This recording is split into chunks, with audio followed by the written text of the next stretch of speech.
V imenu Očeta in Sina in Svetega Duha. Amen. Gospod z vami. In s tvojim duhom. Pa predno bomo začeli s poslušanjem Božje besede in pogovorom o tem, zmolimo kesanje in prosimo Svetega Duha. Moj Bog, žal mi je, da sem grešil in žalil tebe, ki si moj najboljši oče. Trdno sklenem, da se bom poboljšal, pomagaj mi s svojo milostjo. Amen.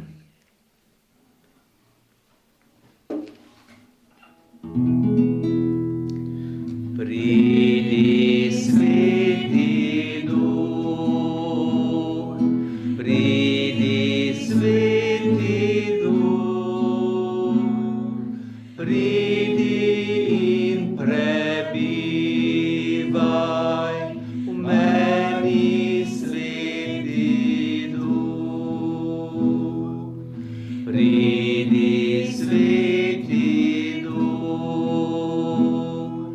pridi, Sveti Duh,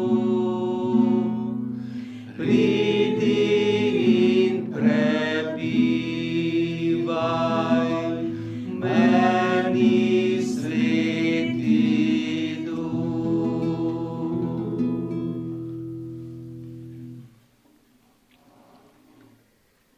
Tako, ker smo pri krstu postali Božji otroci in ker je Sveti Duh v nas, smemo zdajle k Bogu moliti tako, kot nas Jezus uči.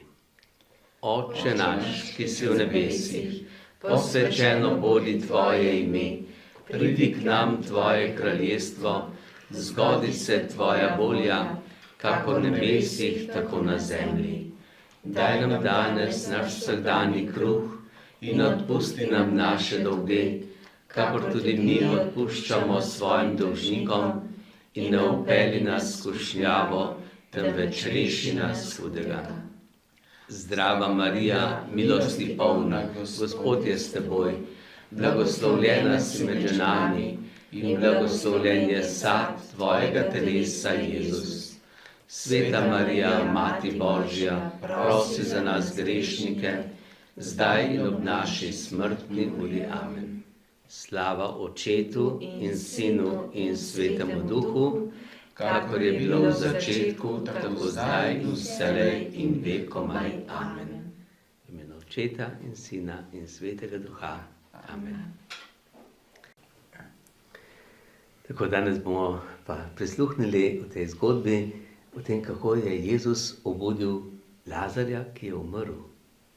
Prisluhnimo.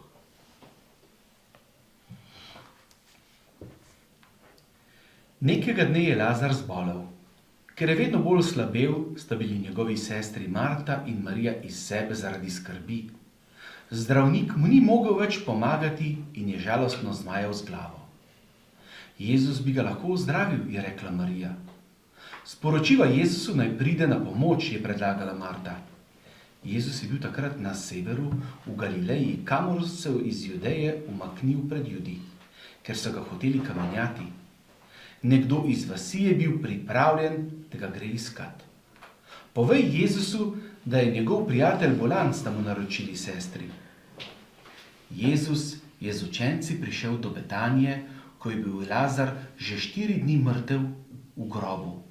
Hiša je bila še vedno polna prijateljev, ki so žalovali z Marto in Marijo in jo tolažili. Ko je Marta slišala, da se bliža Jezus, mu je stekla naproti. Prepričana sem, da Lazar ne bi umrl, če bi bil ti tukaj, je rekla Jezusu.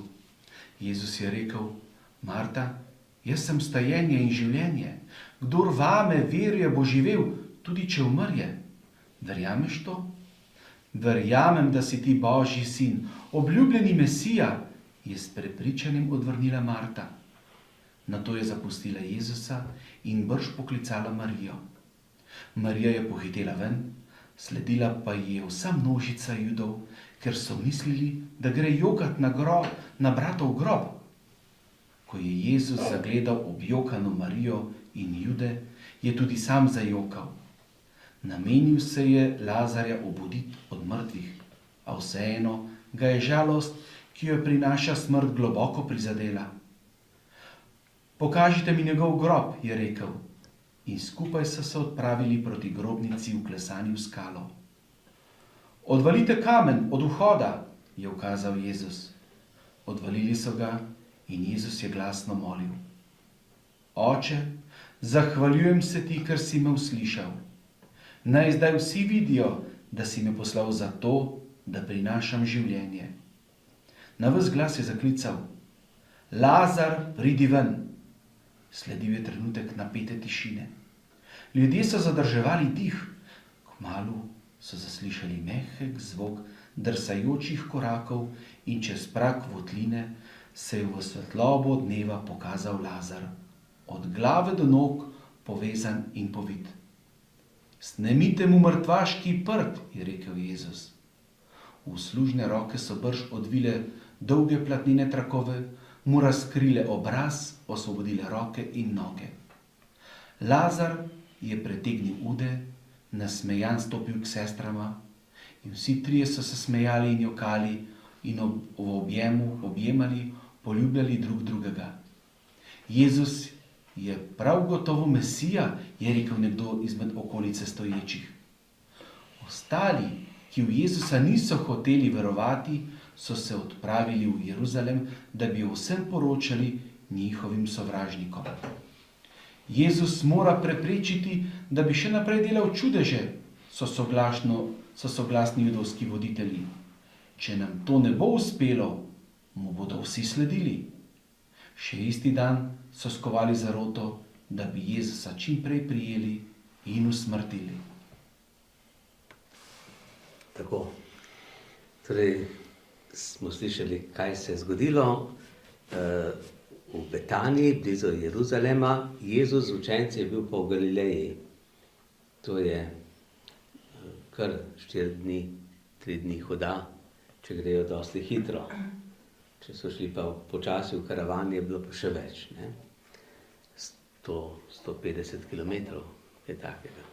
No in smo slišali, da je Lazar zbolel in ko so mu povedali, Jezus ni še takoj šel, je rekel, Lazar spi. Najprej je rekel, da spi, ker je Jezus hotel učence pripraviti na to, da bodo učenci razumeli, kaj pomeni za Boga smrt.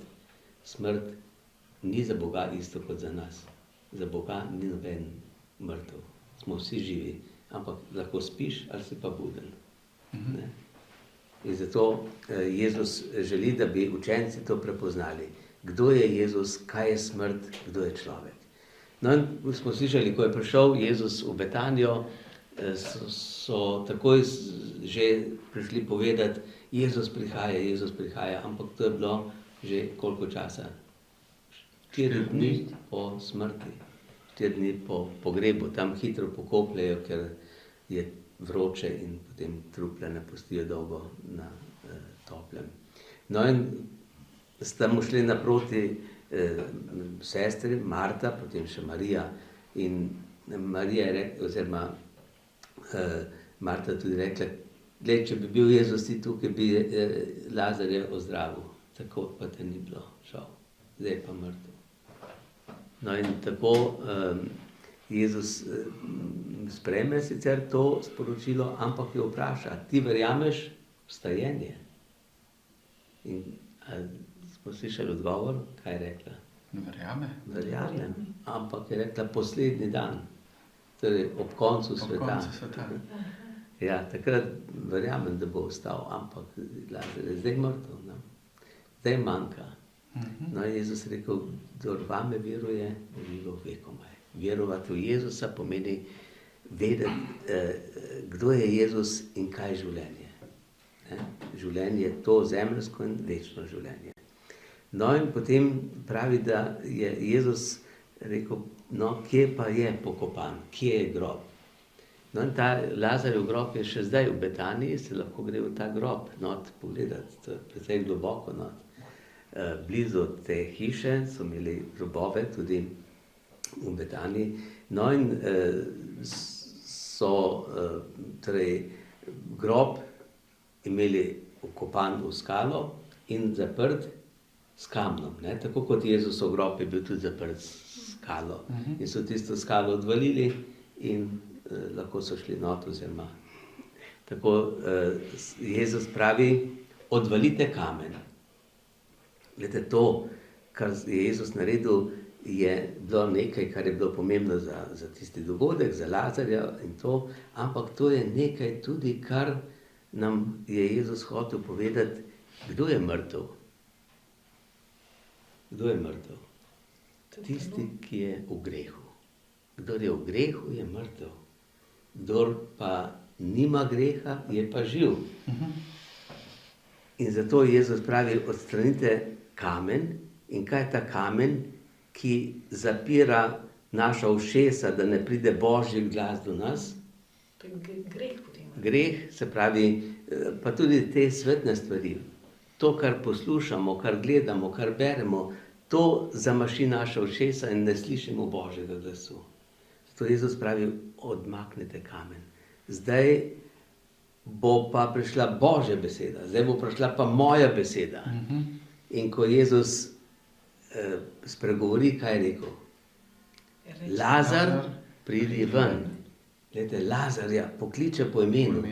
Lazar, vsak ima svoje ime in točno vedel, kater Lazar. Ni kakšen drug prišel. Ampak ta Lazar je slišal, mene kličeš. In je prišel ven. In kako je prišel ven? Tako kot so ga not položili, je prišel ven, še zavit ni se mogel gibati. In kaj pomeni biti grešnik? Biti uklenjen, zvezan. Ne? In to je podoba grešnika, ki je zvezan, ki ne more hoditi, ne more delati, nič ne vidi, nič ne sliši. In to je grešnik, je človek, ki je pravzaprav nemočen. Ne? In zato Jezus, ko pride, Lazar pride tak ven, in kaj je rekel? Služabnikom je rekel, zdaj ga pa odvežite. Odvežite. Zakaj? Osvobodite ga. In gledajte, to, kar se je zgodilo z Lazarjem, dela cerkev. Kdo je ta grešnik? Mi Vsi. Kdo so služabniki? Duhovniki. Kdo kliče, čigava beseda obuja? Božja beseda. Božja beseda obuja, mi smo služabniki, ki odvezujemo, razvezujemo. Kako odvezujemo? Pri izpovedi. Izpovedi. In jaz te odvežem tvojih grehov. V imenu Očeta in Sina in Svetega Duha. In takrat smo odvezani, rešeni in spet lahko hodimo, poslušamo, gledamo, se veselimo, živimo. Ne? Tako, gledajte, je ta dogodek, ki se je zgodil v Betaniji, povzročil veliko veselje. Najprej sestram, Marti in Mariji, potem sovaščanom, drugim, ki so poznali Lazarja, prijateljem. Evo, Lazar, mrtev je bil, 4 dni je že bil v grobu. Pomeni, za Jude je bilo 4. dan je konec. Zato so rekli, ne odpirati groba, že razpada, že dehni. In Jezus je rekel, odprite. Ne? Za Boga ni važno, tudi če nekdo 4 dni ali pa 4 leta ali pa tudi 40 let v grehu, Bog ga obudi, ga lahko oživi. Ne? No in tako se zgodi velikokrat na raznih božjih potih, v Medžugorju ali pa v Lurdu ali pa kje drugje, ko gre ljudje k spovedi. Čist se spremeni njihovo življenje. Ne? No in tudi mi, ne samo, mi pa sproti, ne? Včasih smo malo zvezani, pa nas Bog osvobodi po zakramentu sprave pri sveti spovedi. No in pri nekaterih je pa ta dogodek povzročil jezo, skrb, nevošljivost. Ne? So bili tam nekateri, ki so šli tako v Jeruzalem, kaj moramo povedati? Ljudem, oziroma tam povedati velikim duhovnikom, pismovkom, vsi ljudje grejo za njim, vsi ga poslušajo, moramo nekaj narediti, moramo to ustaviti. Ne sme Jezus tega delati. A lahko Boga kdo ustavi? Ne. Lahko se poskuša nekaj narediti, ampak tudi to, kar so Judje potem naredili, Jezusa so res, torej ga prijeli, so ga usmrtili, ampak po smrti je Jezus pa drugačen. Potem mu pa ne more nič več. In je potem delal naprej, je delal po apostolih, dela danes po nas. In zato smo lahko veseli, ker vidimo, kako Bog dela danes. In se zdaj Bogu zahvalimo za vse, kar nam Bog daje in ga počastimo s pesmijo Klic veselja naj v sreči po vsem svetu, vse ljudi. Aleluja, pojmo vsi, Kristus vstal je in živi. Klic veselja naj v sreči po vsem svetu, vse ljudi. Aleluja, pojmo vsi, Kristus vstal je in živi.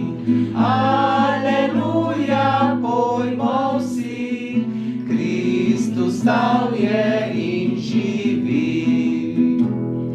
Radost sveta naj prevzame vse nesrečne grešnike. Aleluja, pojmo vsi, pekel nima več moči. Aleluja, pojmo vsi, pekel nima več moči. Vstal je Kristus zmagovito, vstali bomo tudi mi. Aleluja, pojmo vsi, tudi Božji materi. Aleluja, pojmo vsi, tudi Božji materi. Pa se priporočimo še našim angelom varuhom. Sveti angel varuh moj, bodi vedno ti z menoj, stoj mi noč in dan na strani, vsega hudega me brani. Prav prisrčno prosim te, varuj me in vodi me. Amen. Gospod z vami. In s tvojim duhom. Blagoslov vsemogočnega Boga, Očeta, Sina in Svetega Duha, naj pride nad vas, naj vedno med vami ostane. Amen.